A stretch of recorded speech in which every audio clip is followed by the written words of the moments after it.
Hello, Coach Steven here from RenegadeGolfTraining.com. In today's video, I want to go over a very common problem that we see in a majority of golfers and some ideas on how you can fix it. Now, the problem I'm speaking of is shoulder impingement, which means pain in your shoulders, and oftentimes it's caused by, go to profile view here, we'd love to see the shoulders sitting here and the arms hanging flat against your sides here. What we almost always see are the shoulders rounded forward and the arms turned inward. This causes a lot of problems for the functioning of the shoulder joint. It also, of course, causes problems both when you try to externally rotate here on your backswing on a right-handed golfer and the follow-through. Okay, it inhibits external rotation when your arms are internally rotated and rounded forward.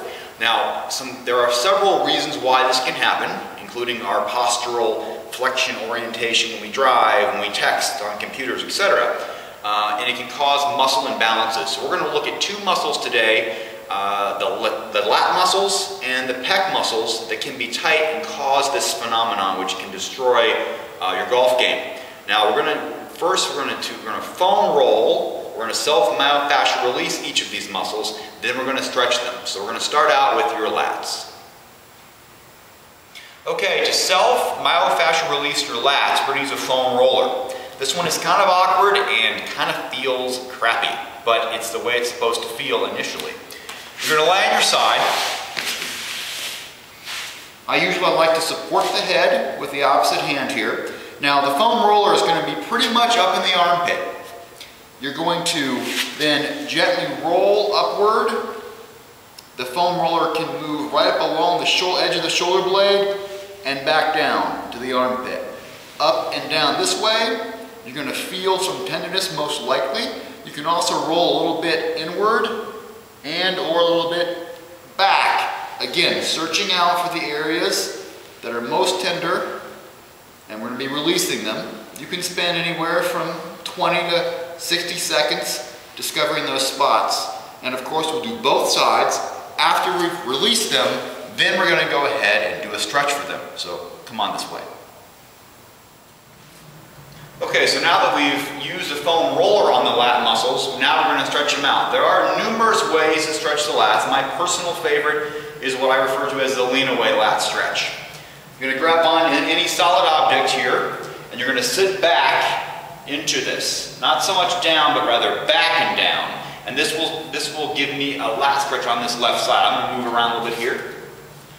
And then generally what you're going to want to do is then lean toward the same side of the arm you're stretching here. So leaning left, I'll feel the stretch through my lat. Now what you're going to feel is a stretch in this upper area of the lat. What we're really going for is see if we can maneuver the hips so the lat stretch goes further down. Because the lat is a huge muscle, but it also then attaches into what we call the thoracolumbar fascia into the hips. So if we can get a long lat stretch, all the better. And again, the lat attaches almost to the front of your arm. So when it gets tight, it pulls you in this way, limiting both backswing and follow through. Okay? Next, we're going to go ahead and look at the pec muscles, the other major muscle group which can cause this imbalance. Next in line we have your pecs, or your chest muscles. Now for this we're going to use a lacrosse ball, or you can use a tennis ball, which is a little bit softer, a little bit gentler. So often people start out there and then later advance up to the lacrosse ball.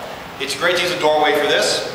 Lacrosse or tennis ball on the door frame. You're going to get your weight, you're going to lean in, the lacrosse ball is going to be on the pec. Now this is the pec major.